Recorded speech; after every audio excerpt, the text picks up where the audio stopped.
Yosh, bienvenue sur Manga Corp. Je vais vous parler du coup de cœur que j'ai eu pour le manga Pluto.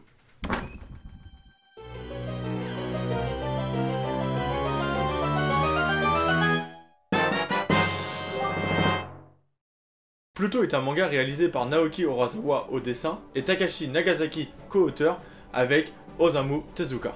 Et sans ce dernier, Pluto n'aurait jamais existé, car il est justement le créateur de Astro Boy, le robot le plus puissant au monde.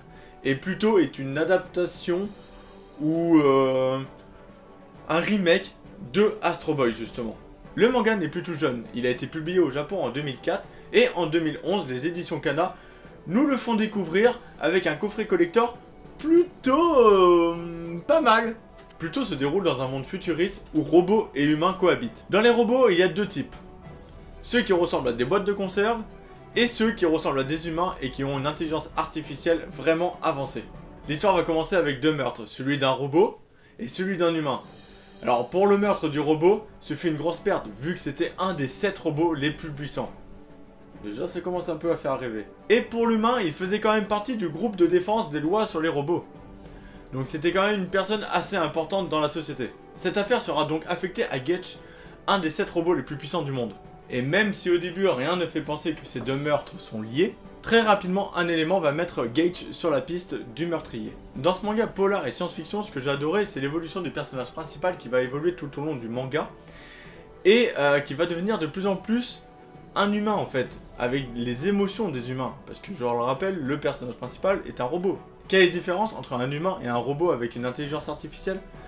La différence est simple, l'humain fait des erreurs alors que le robot ne doit pas en faire. Et justement, dans ce manga, l'intelligence artificielle évolue tellement à un niveau élevé que les robots commencent à faire des erreurs. Et ça, c'est ce qui donne le côté humain à ce robot. Mais nous avons aussi un traitement très riche sur chacun des autres robots. Développement de leur vie, de leurs souvenirs, ou même de leur raison d'exister pour un but bien précis. Ensuite, il y a aussi le comportement entre les humains et les robots qui est très bien représenté. Entre deux classes.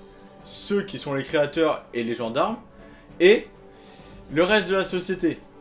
Alors, les premiers, eux, chérissent leur création ou sont heureux de travailler avec eux parce qu'ils se sentent en sécurité quand même.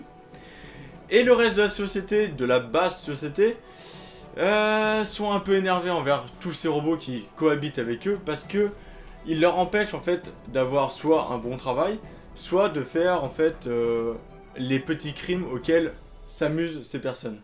Les autres raisons pour lesquelles j'aime ce manga, c'est parce qu'il parle de politique autour de la guerre, dû à un armement qui a conduit à une tragédie sans retour, et elle-même a conduit à une vengeance et une haine inévitable envers les gens qui ont permis ce massacre. L'intrigue est très bien réalisée, elle est prenante et nous tient en haleine pendant les 8 tomes.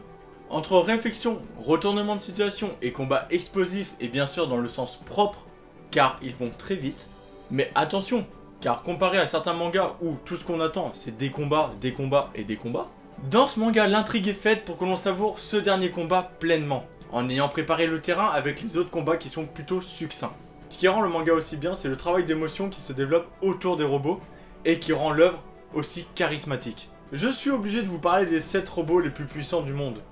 Et dans ces 7 robots, il y en a 3 qui ont des particularités un peu spéciales. Bien sûr, ces détails apportent du piment à l'histoire, car ils sont dotés d'inventions un peu spécial réalisé par 3 créateurs différents. Un peu comme dans Naruto où on nous avait vendu à l'époque les 3 ninjas légendaires.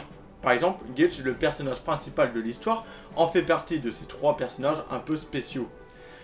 Mais il y a aussi Astro Boy qui est l'un d'eux. Et ça a été très brillant de placer Astro Boy en tant que personnage secondaire parce que justement on va essayer de s'intéresser à l'œuvre d'origine. Et ça, c'est un joli clin d'œil et un coup de maître. Les dessins de Naoki Urasawa sont old school et réalistes, ce qui nous permet de nous immerger encore plus dans l'histoire. Les expressions sont réellement présentes sur tous les visages et permettent de retranscrire le moment présent encore mieux. Et c'est justement grâce à ce trait-là qu'il arrive à nous montrer l'évolution des robots en termes d'émotion et de les voir devenir plus humains et moins stoïques comme au début de l'histoire.